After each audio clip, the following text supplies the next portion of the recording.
Good morning and welcome back to Get Up and Game. My name is Josh, and in this video I'm going to be playing the new NeXt Evolution campaign expansion for Marvel Champions. I'm going to be playing in campaign mode. I'm going to be using Drax to try to make his way through the new campaign. Now you might be wondering why I'm not using Cable or Domino, as they are the brand new heroes. But by the time I'm getting around to play this, there are already quite a few Cable and Domino plays against the new expansion on YouTube, so I wanted to go in a different direction. I wanted to do either old heroes versus the new campaign, or maybe take the new heroes Cable and Domino against some of the older campaigns. So I ran a poll on my community tab here on YouTube, and Drax versus the new campaign is the option that won. So that's what we're going to be doing here. Also, it's 5 in the morning in my home, so I have to be speaking very quietly so as not to wake anybody up. But this is the only time I can find to film anything these days, so I hope the tone of my voice is fine for this. Now, I'm very excited about this for a number of reasons. One, it's just exciting to have new villains to play against. Two, I've played all of the villains in the new box about once or twice each. The last couple I've only had time to play once, so I still don't know them very well at all. But I've really enjoyed all 5 of the scenarios. And 3, I'm never taken Drax through a campaign. I've mentioned in some of my other videos that I don't really play campaign mode very much. I tend to be very scatterbrained with the way I play the game. I like to play a lot of different heroes against a lot of different scenarios, so I don't typically take one hero and play them 5 times in a row. But if I'm going to do that with anybody, it would be my favorite hero, so I'm very, very excited to try this. Now, Drax isn't necessarily the most versatile hero and isn't always maybe the best solo hero, so I think this is going to be an interesting challenge to see if we can overcome 5 pretty different scenarios with Drax. We're going to be playing against standard villains in the standard campaign, so we don't have to worry about it being too hard, hopefully, and we should be able to just have a good time. So let's go ahead and get started with the story. This is Scenario 1, Morlock Siege. The Morlocks, a group of shunned mutants living in exile in forgotten tunnels beneath New York City, are under siege by the mutant mercenary group known as the Marauders. Hope Summers, member of the X-Men and adopted daughter of Cable, was checking on the Morlocks in the wake of recent Sentinel attacks when the Marauders came knocking. You leap into action to help Hope fend off the Marauders and save the Morlocks. So it's kind of cool. This appears to be sort of a sequel to Mutant Genesis. I'm assuming that's what it's referring to with the recent Sentinel attacks.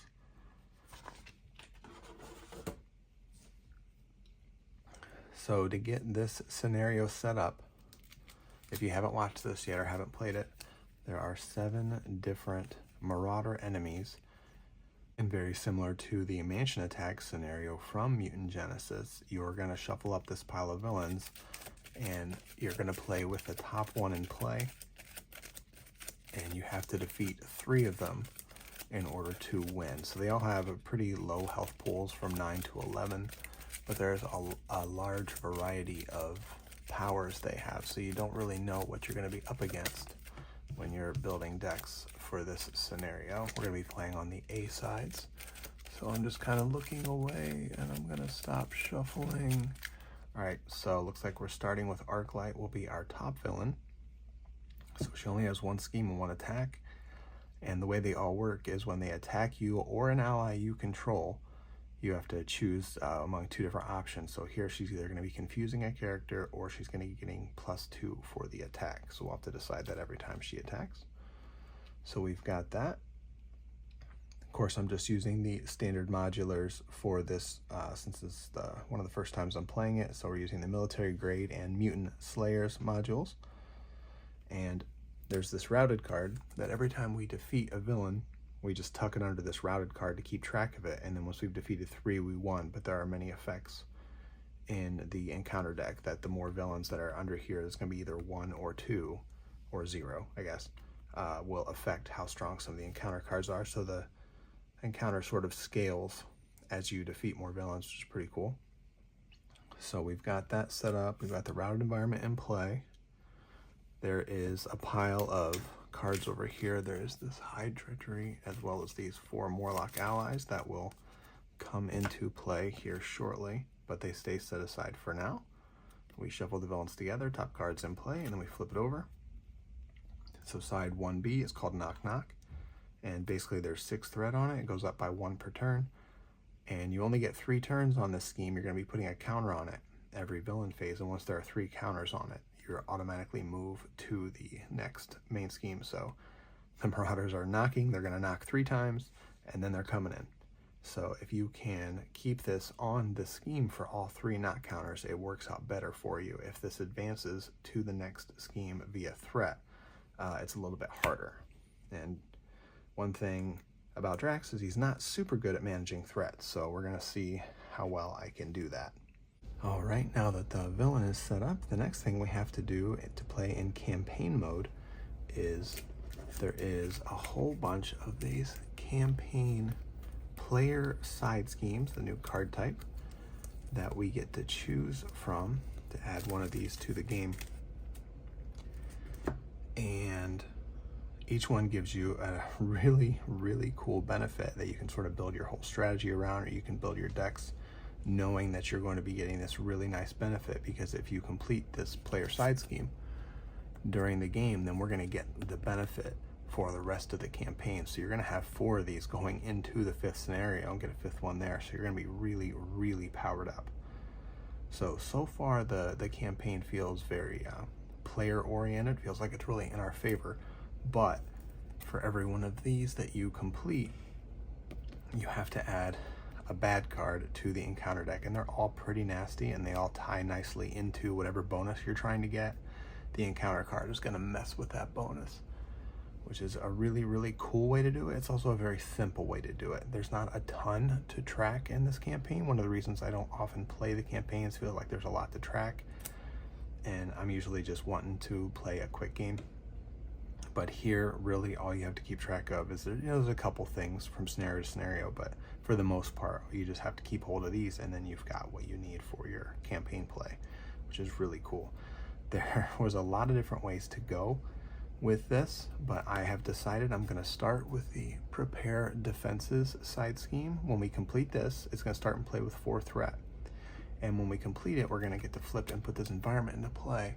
And it's going to give us +1 defense and retaliate 1.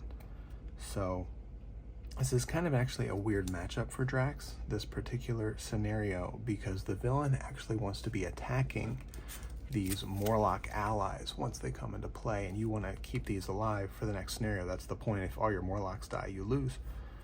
And Drax doesn't normally like to defend, or at least the way I play him, I usually just take damage straight to the face, because if you haven't seen Drax, just very quickly, he just wants to be getting attacked by the villain. After the villain attacks Drax, place 1 vengeance counter here, and then once you get 3 of them, when he attacks you, you get to draw a card.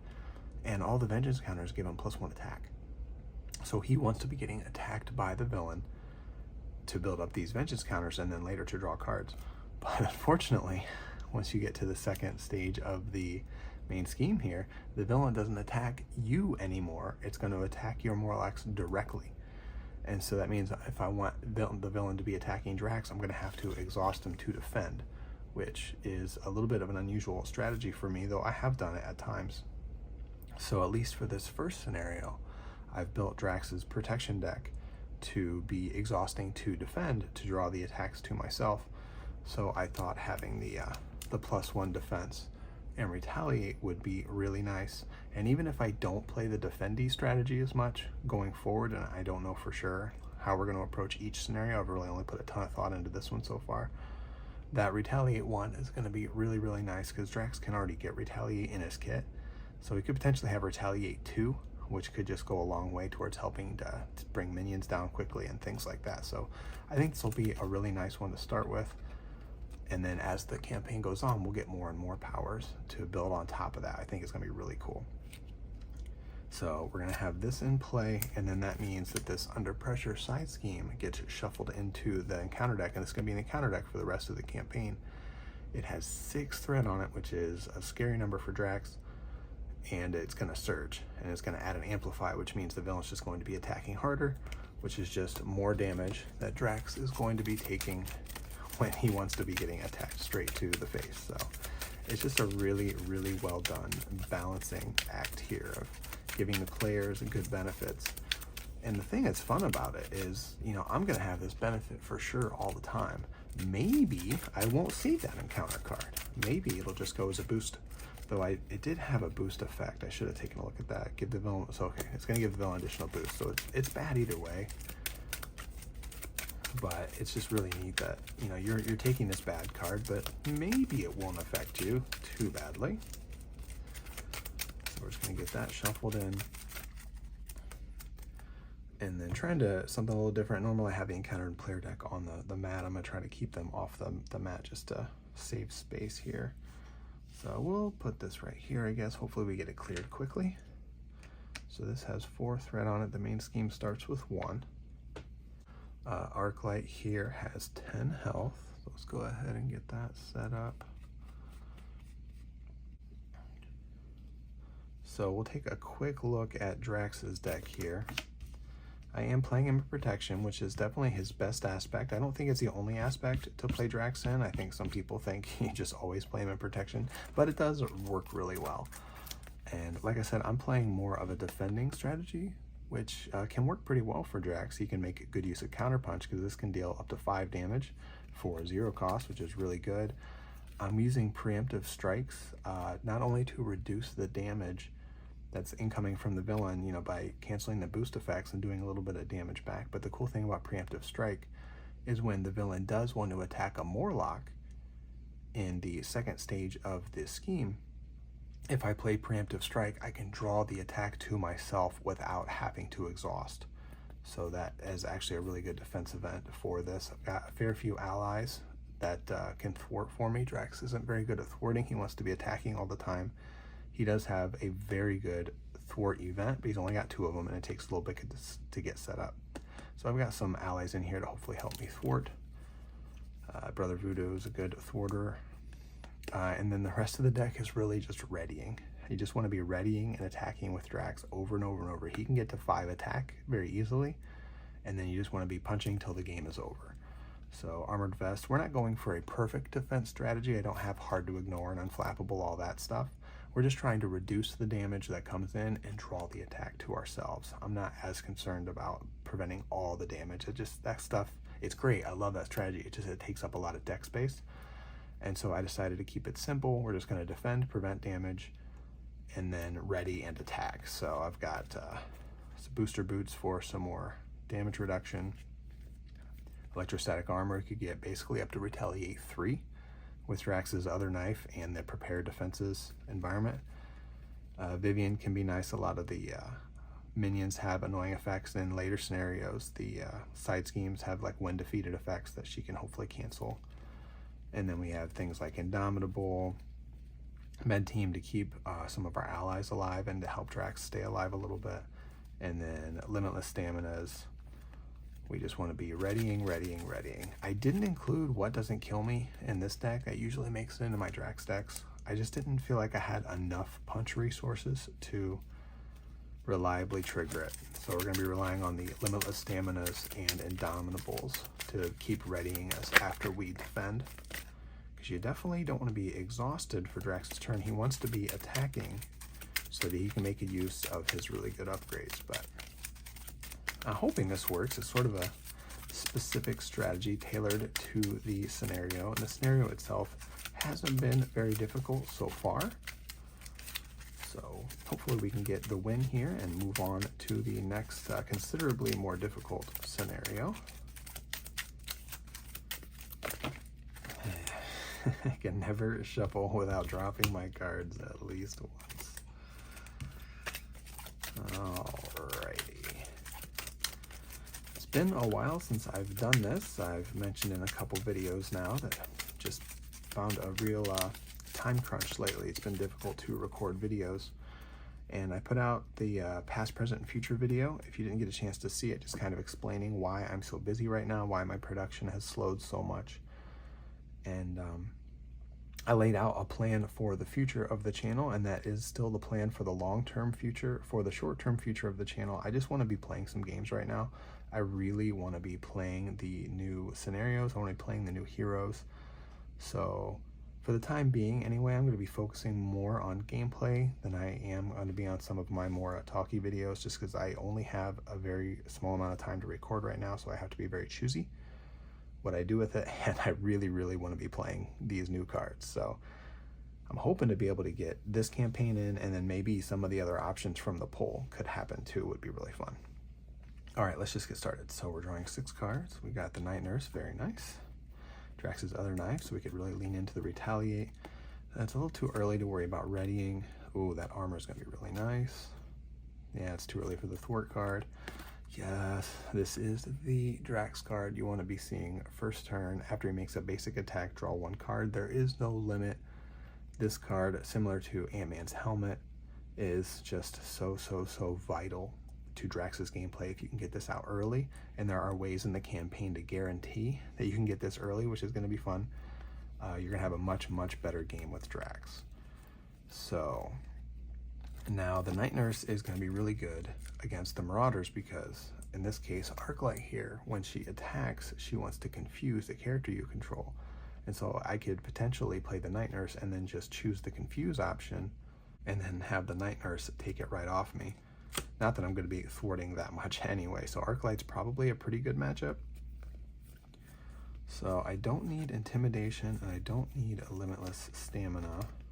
Man, I really want all these other cards. This is going to be tricky because I'm not going to be able to play all of them. I do need something, so here's the thing.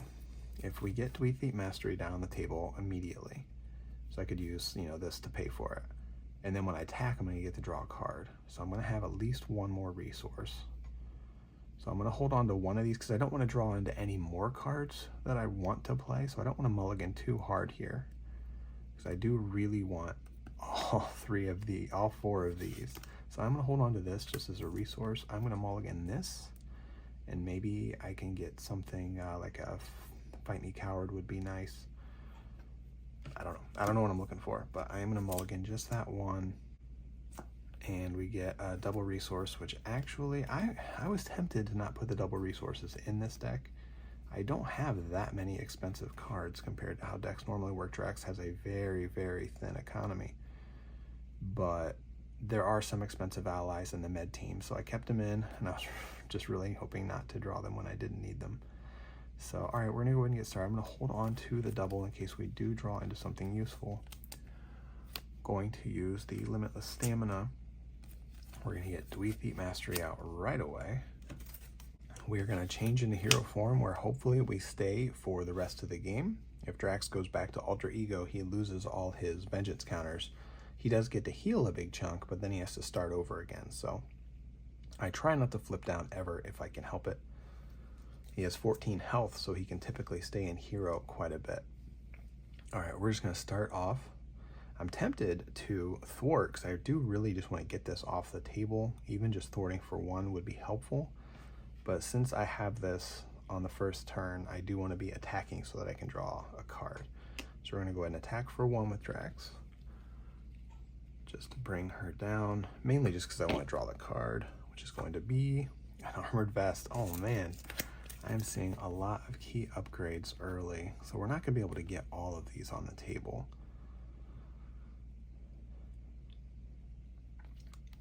I think I can only really prioritize probably a couple of these. Looking back now, I'm realizing it was a huge mistake. I'm foolish. I shouldn't have mulliganed the Limitless Stamina because I have the card draw. So I could have readied and attacked again and drew another card. That was a mistake. Please be kind. It is 5 in the morning, so I might not be operating at 100%. So I think we definitely want the Night Nurse and the Armored Vest. And we're going to end up holding 1 card, I think. So I just keep the knife, and then at least I'll get 1 of the retaliates, and then, I don't have to get all of it. It just would have been fun. Alternatively, I don't necessarily need the vest. Arclight's not going to be hitting very hard. And I have a lot of health, so if I don't get my defense up too high, yeah, I think the Armored Vest I will give up to get the Night Nurse out. She has 3 counters, and she can heal you for 1 and remove a status effect. And then we'll go ahead and use the double. It's a waste, but we'll get Drax's other knife on the table. And so now we have retaliate. And I'm going to hold on to electrostatic armor because I do think it'll be fun to try to get to 3 retaliate. Now, of course, we do have to clear this, which I'm mostly relying on allies to do. So we're just going to see if that happens or not. So not the most exciting first turn ever for Drax, but at least we have the Dweethite Mastery on the table. And, you know, we can take a little bit of time to build up. So we're going to ready. We're going to hold on to this. Draw a counter punch, which isn't going to do us much good right now. So it'll be a resource. Oh, Manus. Always happy to see her. See, that's where the double would have been nice. And, well, there you go. So double can pay for that. Counter punch can pay for that. And we'll go from there. So knock knock is going up by 1. And then now we do have to place a knock counter. Knock knock, so we get 2 more turns. Now Arclight is attacking. When she attacks you or an ally control, I have to choose to either confuse a character I control or she gets +2 for the attack. I'm just going to let her confuse me. And then we'll have the Night Nurse take it off. So she's only attacking for 1. I'm not going to defend right now because I am actually getting the attack coming to me. So at least for these first few, but once the Morlocks come out, I'm going to have to start defending. But for now, she's just attacking me for 1, so I'm just going to take it. So it's 1 plus 0. My goodness. So Drax takes 1 damage, down to 13. But more importantly, he gets a vengeance counter. So now we have +1 to our attack, which is very nice.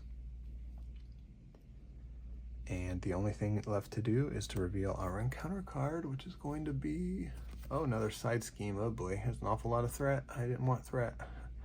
So this is the Senator's support. This kind of hardware isn't found on the black market. Someone high up in the US government must be supplying it. So apparently the Senator is helping the Marauders with their equipment.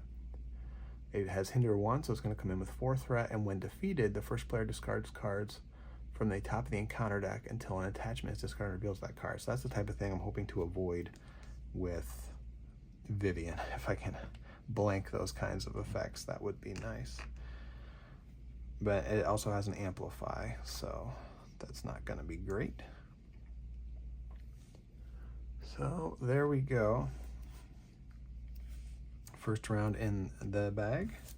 So first thing, let's just go ahead and use the Night Nurse. We'll heal for 1 and get rid of this confuse, so we're available to be confused again next turn. So we're up to 14 again. We just want to attack with Drax to draw a card. So we're attacking for 2 now because we have our vengeance counter. So Arclight's going down to 7. And we draw a Knife Leap. Oh, this will be another good card for later.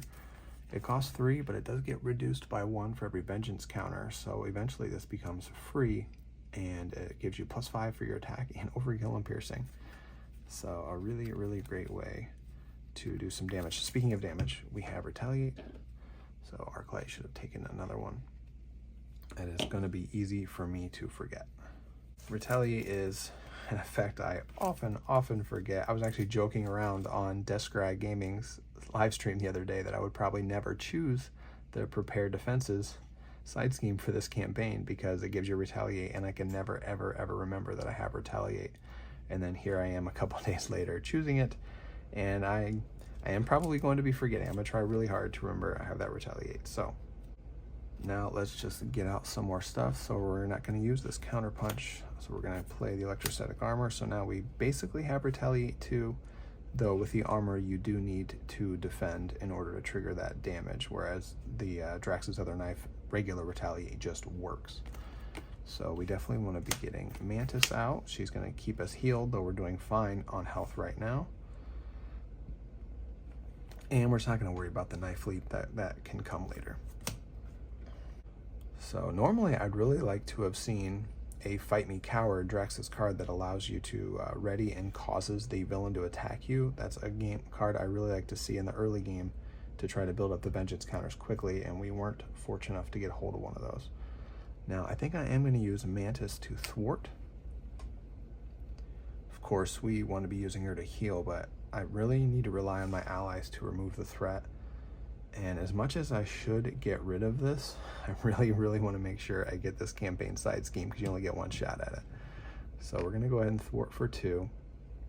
We're not taking too much damage right now, though this amplify is going to make it worse. So, and then Manus takes a damage for that. Okay, so that is going to be the end of our second turn. Drawing back up. So we get Indomitable for a ready once we start defending, Endurance for more health. That'll make up for Manus not healing us. Booster Boots, and 2 Stubborn to Die. Okay, really was hoping to get a Fight Me Coward before we got to the final, or the next stage of the main scheme, because I was just really wanting to get these attacks in quickly and get my vengeance counters built up. But maybe we'll draw one with Dweethee Mastery. So going into the villain phase, the main scheme's going up to 3. I'm really hoping to not have to thwart that at all. We can just let it grow naturally, and we'll get to the knock counters before we get to the 6th threat. That's the hope. We do get our second knock counter. And now Arclight is attacking. We're just going to go ahead and let her confuse us again. So she's only attacking for 1, plus an amplified boost. So it's for 1 more, but 2 more because of the amplification. So we just take 2 damage, down to 12. And the all-important Vengeance counter. And so we just have our encounter card, which is going to be another side scheme. Are you serious? Oh no, it's the bad one. Under Pressure. Oh, this is not good. Oh, this is really not good. So that's probably gonna be there for the rest of the game. I don't know how to be able to remove 6th threat. Oh, and it surges. This is not off to a good start. Surges. Are you kidding me? Another side. Poor Drax is not equipped for this. So this is the Mutant Slayer's side scheme. Each Marauder minion gains Quick Strike, and there are a lot of them in the deck. When revealed, place 1 additional threat here for each character in play with 1 or more of the following traits: Mutant, X-Factor, X-Force, or X-Men. There actually isn't a single one, because I'm the only weirdo playing Guardians against the NeXt Evolution box right now. So at least that one only has 3. But oh my gosh. Manus, you got your work cut out for you. You need to do some thwarting, girl. And of course, Arclight has another damage from Retaliate. I could have defended to get the electrostatic armor damage, but it wasn't worth it. I am just blown away by all these side schemes. This is really not good.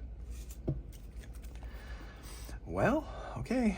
We can only do what we can do. We want to start out by drawing a card. Well, we'll use the Night Nurse to heal for 1, clear the Confuse, go back up to 13. And then we're just going to attack with Drax for 3 now. So she's down to 2, so we've almost knocked out the first of the Marauders. We get to draw a card. Please be a Fight Me Coward. That's a med team. Really not getting the cards I wanted to see early in the game. Other than we got Dweethee Mastery, which is nice, but... Alright, well, we know we're going to be defending. Starting in the next, we've got 1 more attack that we're just going to take. But I still probably want to get this Indomitable, because we only have 2 in the deck, and we're going to be wanting to ready. I don't care about 2 Stubborn to Die, and it's med team's expensive. So let's use 2 Stubborn to Die to get out an Indomitable, just to be ready for later. We use the med team to get Endurance out. It's going to be just 3 more health. Let's tuck that under Drax. So that brings us up to 16 and brings our max up to 17. And I'm not going to bother holding on to the booster boots. It'd be nice, but I'm not that worried about it to keep it, because I'm only drawing 4 cards a turn, and there's other cards I'm really hoping to see. Now, Mantis is going to be thwarting for us again, so we can get this Prepare Defenses gone. So now we get this Prepare Defenses environment in place, so now I have +1 defense, so I have a 3 defense, and I have Retaliate well, 2, but kind of 3. So I'm going to tuck that under here. So retaliate 2 if we don't defend, and we had deal 3 damage if we do. And Manus takes another damage. All right, let's go ahead and just ready up. And we get a preemptive strike. Oh, that would be nice. A knife leap, that's actually going to matter next turn probably. Vivian, a way to ready would be really cool. Intimidation. Oh, well, that will be a decent amount of threat removal. Huh, okay. So the main scheme is going up to 4. And we get our 3rd and final knock counter. So that is going to be the end of that. Oh, yeah, actually, I will be defending this turn, I think. So after resolving step 1, place if there are 3 knock counters. Yep. So we're actually moving on now. And so we go to stage 2A. When revealed, each player puts 1 set aside Morlock ally into play under their control. 2, if this is a single player game, shuffle the Hide Treachery into the encounter deck. If the previous stage was advanced by knock counters, which it was, each Morlock is going to get a tough status card. So we got a shuffle Hide in there. We get 2 Morlocks and they have tough.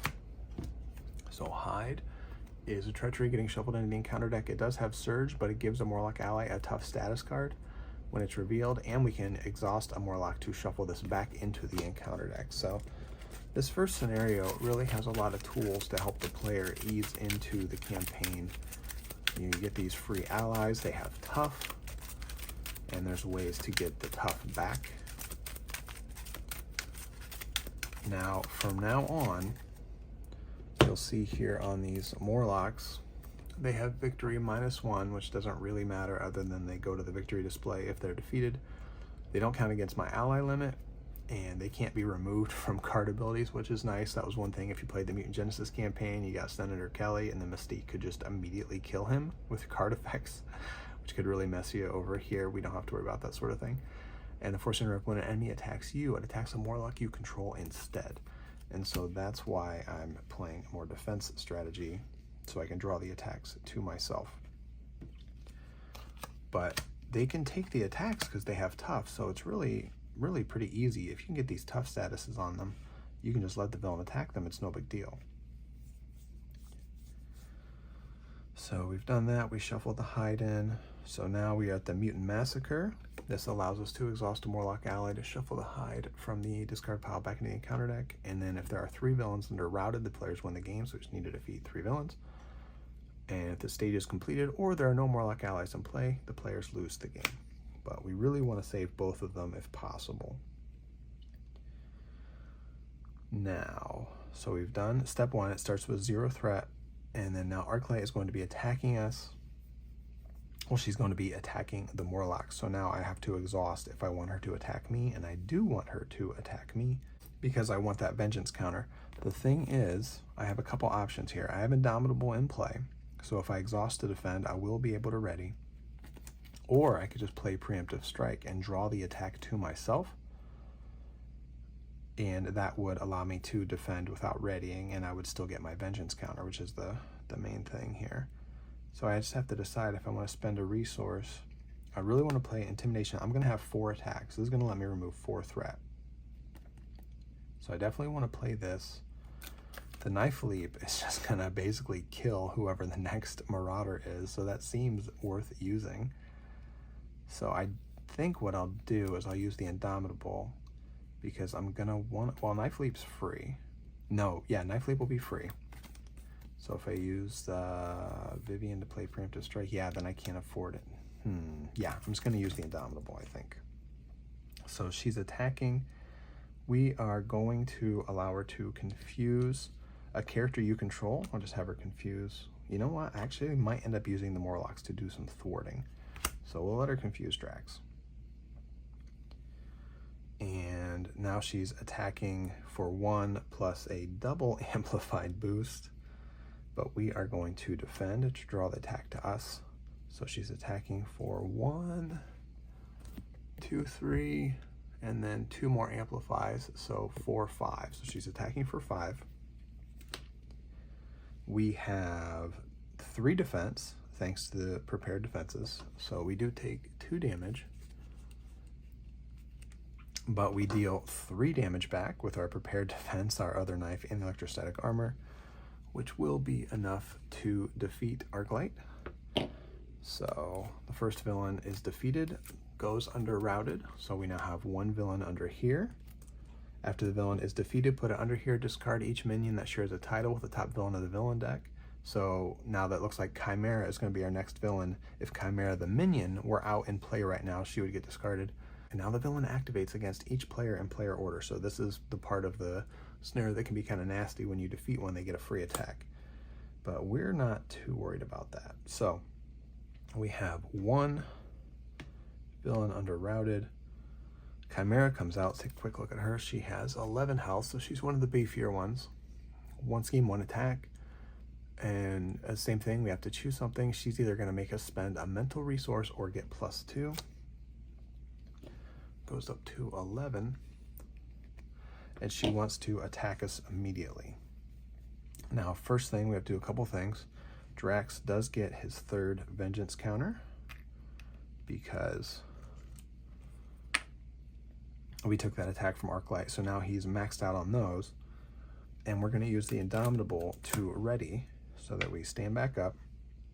I definitely forgot that the villain was going to be attacking me. I did not factor that into my future plans. So let's see.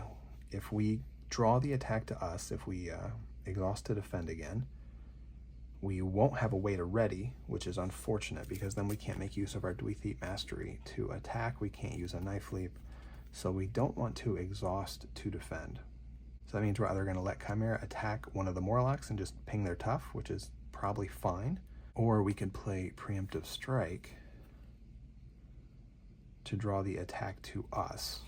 And the cool thing about that is we will then deal 3 damage to Chimera with our bevy of Retaliates, plus whatever boost icons she reveals. The risky thing about this strategy, though, is if there are no boost icons, we can't actually play Preemptive Strike, and then it'll be too late, and then she's just going to attack one of the Morlocks, which I think is fine. I think that's what we're going to do. If there are boost icons, we will play Preemptive Strike and draw the attack to us. And if there isn't and she attacks the Morlock and hits a tough, that's not that big of a deal. So we don't want to spend a mental resource right now. We kind of need all our resources. So we're going to give her +2. So she's attacking for 3. And then we're really hoping to see some boost. Oh, actually, we are guaranteed to have boost icons thanks to the Amplify.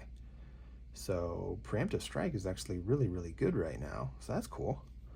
So yeah, we're not defending. So she's attacking for 1. There is, oh, this is Seek the Weak has an effect. If this activation is attack, it gains overkill. Okay, that's going to be fine. So it does have 1 boost icon, but it really has 3.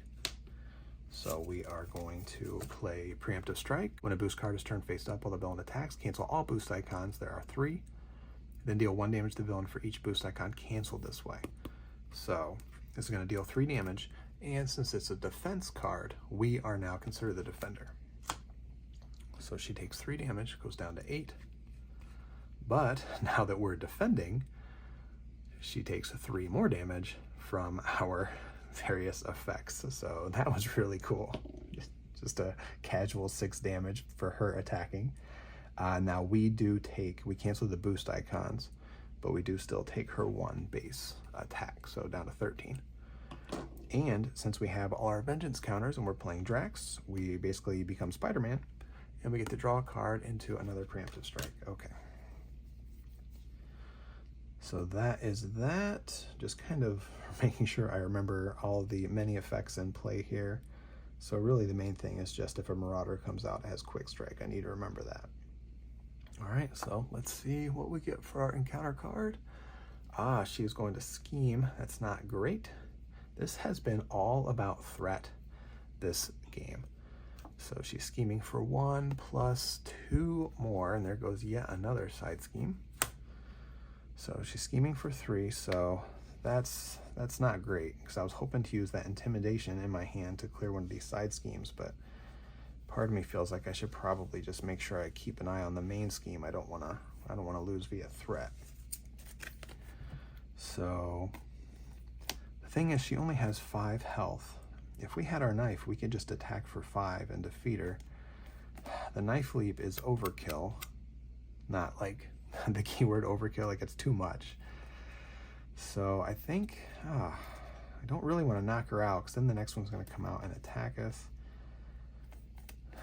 This really left us in a weird spot. So we can intimidate. We have 4 attacks. So this is worth 4 threat removal. We could clear one of these. Probably don't want to clear the Senator's support, because that's going to get us an attachment, and they're pretty nasty. We could get rid of this Mutant Slayers. You know, we have 13 health. I'm just not that worried about the amplifications, I guess, especially because I have these preemptive strikes in here. I'm kind of tempted to just clear the main scheme and maybe hold on to this to do the same trick we did last turn. Because if I don't, it just feels like a waste not to attack. So I get to draw a card. It's not gonna, you know, I guess we'll attack. Let's go ahead and finish off the Night Nurse. Clear, confuse. Go back up to 14.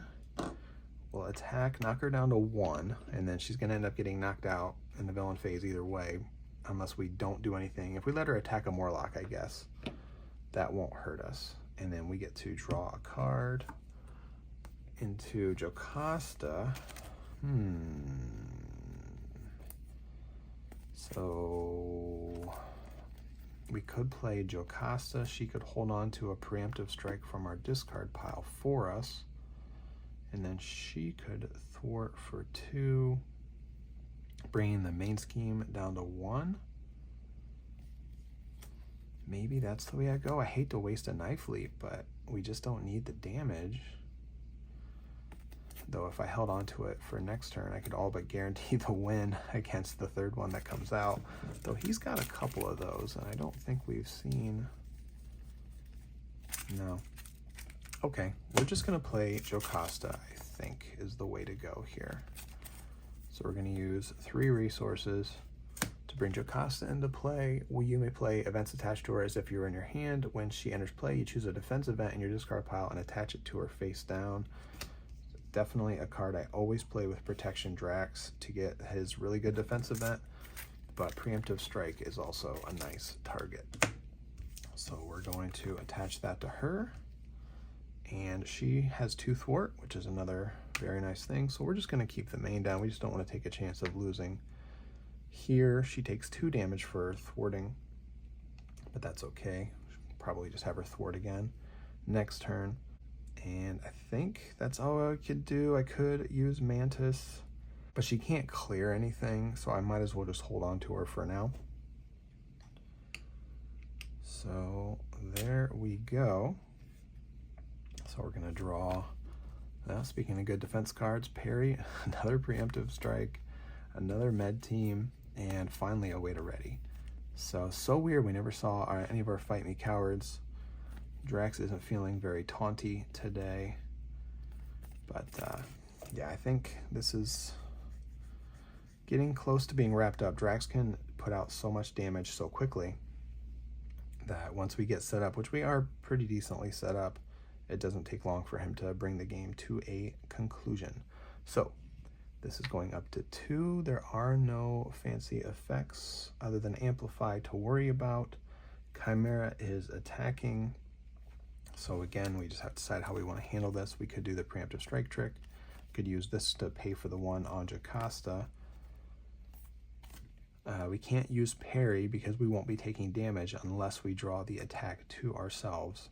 Now, if we do draw the attack to ourselves, Chimera is going to get defeated from all of our retaliates. Whoever pops out next is going to attack us immediately. And we could let them attack into a Morlock, probably. And then we should be able to just attack the new person a couple times for the win, depending on how much health they have. So yes, so she's attacking. We will give her +2 for the attack. And when the boost gets flipped up, so she's attacking for 1, 2, 3, 4. So if we play Preemptive Strike, that will knock her out, actually. which is, yeah, that's fine.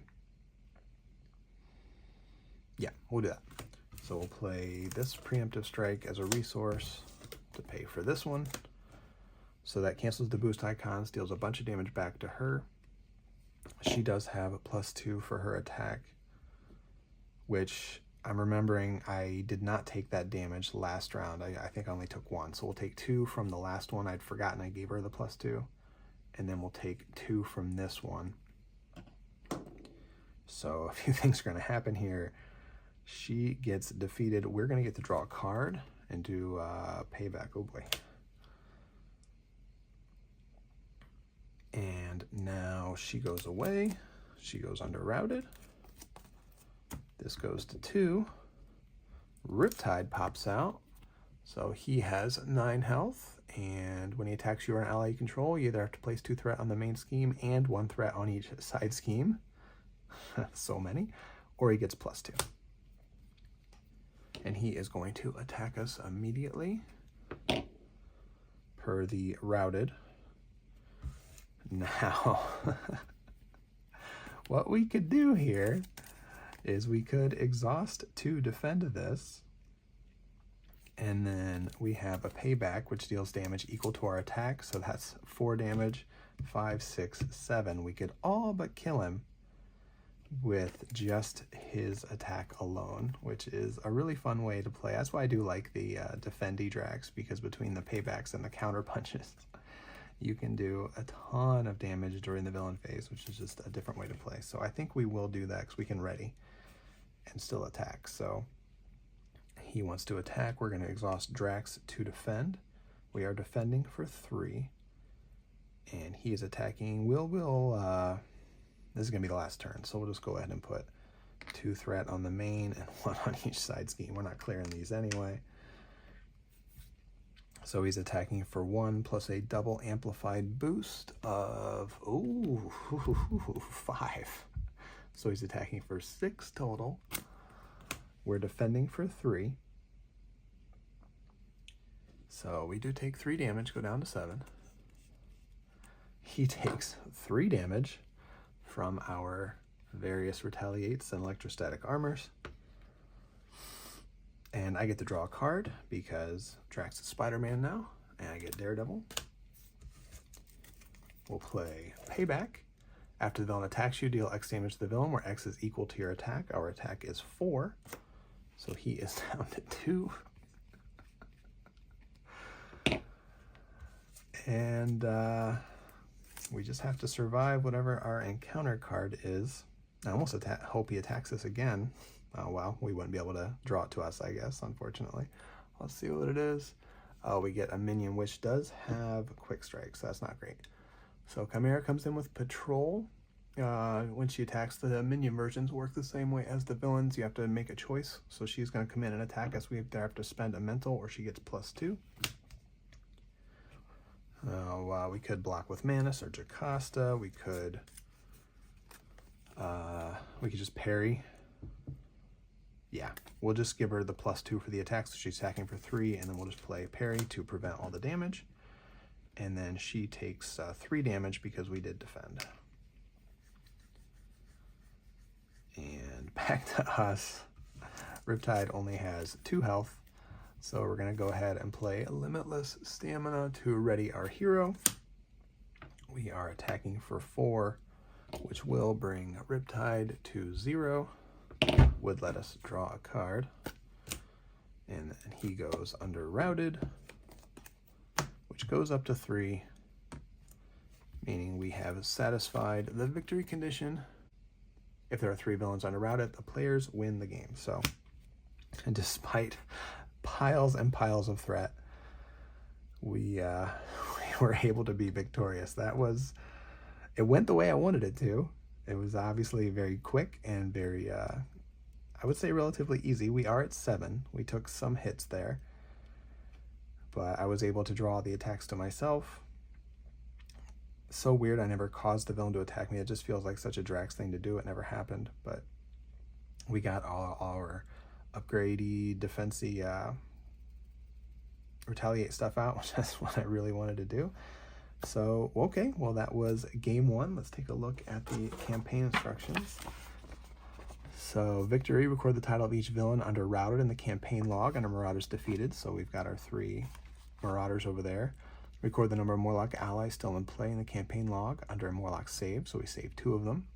And if there's a campaign environment card in play, which there is, we mark it as earned in the campaign log here. So we prepared defenses, we have earned it, so consider that a check. And so we will have that for the rest of the campaign now. And there is no story to wrap it up, so we're just going to move on to the next one. And that was quick enough. I'm really hoping I can just record it right now. So I want to thank you so much for joining me. That was really fun. Good job, Drax. Though the next scenario is a little bit more challenging for sure, so we'll see how that one goes. I haven't decided if I'm going to stick with protection for the whole campaign or just try to go on a scenario by scenario basis. I did really enjoy this strategy. Usually I don't exhaust to defend. I play cards like Sidestep and Defiance to just reduce the incoming damage but stay ready during the villain attack. But this was pretty fun, just exhausting to prevent the damage and then using all this stuff. So I think I'm going to at least try this same deck against the next scenario. I definitely want to play this kind of scenario against Juggernaut because we're definitely going to need to be reducing the damage as much as possible there. So I think I'm going to stick with this deck for now, and I'm just going to set up the next one and get ready for scenario 2. Thank you so much for joining me. If you enjoyed your time here, please like the video and subscribe to the channel. And I look forward to seeing you next time we get up in game. Take care, folks. Bye-bye.